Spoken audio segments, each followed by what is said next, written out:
2020 was an incredible year for all of us here at BCAN. We would like to thank you, our viewers, for watching all of our content, also the BCAN team. No, whoa. Hello, hi Tim. When did you come back in?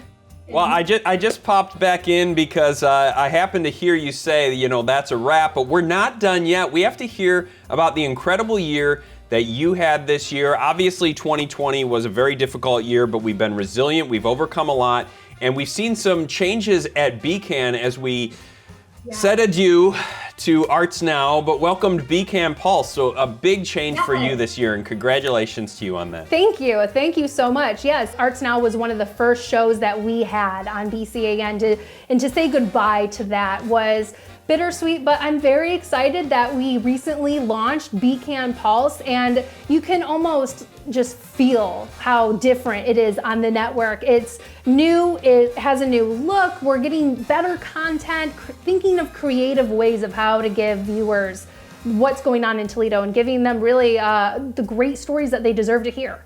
What were some of your favorite stories, or maybe the stories that touched you this year? What were some of your highlights of 2020? Only in Toledo. I mean, local landscaper Deshaun was at an all-time low because of the pandemic, and someone thought that it was okay to make a meme out of his hardships. A worldwide known videographer, Dan, he just saw it on Blackout Tuesday and was like, I need to make a documentary out of this. And they went with a GoFundMe page, and that led to Deshaun being able to raise enough money to revamp his landscaping business. It's amazing, you know, something I would never think would ever happen. It was almost like I was living a dream. But of course, I know that I put the hard work and the sweat and blood into it.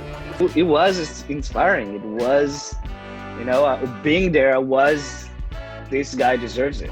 This guy deserves a break. This guy, you know, needs he needs that video. He needs that GoFundMe. And to be able to go deeper into a story like that, how the great people of Toledo have come together for an individual that they don't even know, but they could know. I think that's really what BCAN Pulse is all about, getting all these amazing stories and getting people together.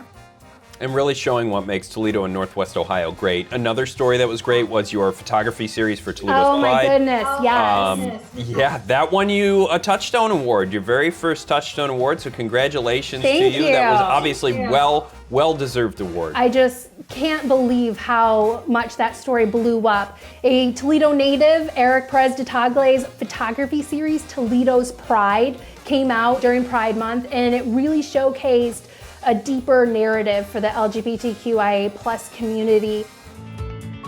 It's important to mention the meaning behind the title of this series, Toledo's Pride. It references, of course, the pride folks within this community have for themselves, but it also sheds light on the pride and beliefs that cause many in the larger community to reject and even fear these people. It's important to understand this as you look through the images and read through the stories, that it's Toledo's pride that has given rise to necessary change, but it's also Toledo's pride that's prevented growth within the LGBTQIA+ community here in Toledo. And I want to commend you too, because you've done so much with Pride organization and the LGBTQIA+ community here in Toledo, not only this year, but really since you started at BCAN, always doing stories. It was the Mom's Hug, was that in 2019? Yeah, that was the last Pride that we had in person. And to all the other kids that don't have supportive moms, hugs are important. Everybody should be loved and hugged by a mom.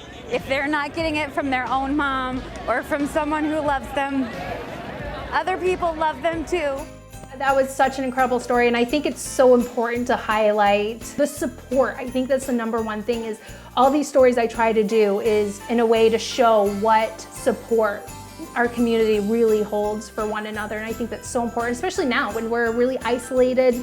We're not feeling like we're getting a lot of that support, and so to get that support, even virtually, I think is really important. You know, I think that's what I love about working at BCAN the most. It's not the attention that I get necessarily, but it's the attention that I can give to nonprofits and organizations to bring light to them in their community. That's really what BCAN's all about. We get the fun part of telling these stories and having our face all over the place and on billboards and things like that. but they're really the stars, and we're just sort of the vessel to tell that story, and you do that so great. So many stories. I mean, you're doing 4 stories a week throughout the entire year. Yes. I know it's exhausting, it's hard work, but it pays off, and you do a great job, so I just want to commend you on all the work that you do at BCAN. Well, Tim, I am more than delighted to see that you've popped back in and given a little spotlight on me. I mean, I won't steer away from it. But 2020 has been, it's been a challenging year, but also an incredible year. And especially for the network, the stories that came about of 2020 was, I gotta say that we are really lucky that we're able to have this platform to share for everybody else, and that, like you said, we're more behind the camera, but it's nice to be on a billboard and whatnot, but to be able to be behind the camera and let the city of Toledo tell its story is what makes BCAN incredible. And on that note, am I able to wrap up the show now? You can wrap up the show. We'll just say that we hope to continue to unite 419 in 2021 and keep this area growing and keep it positive.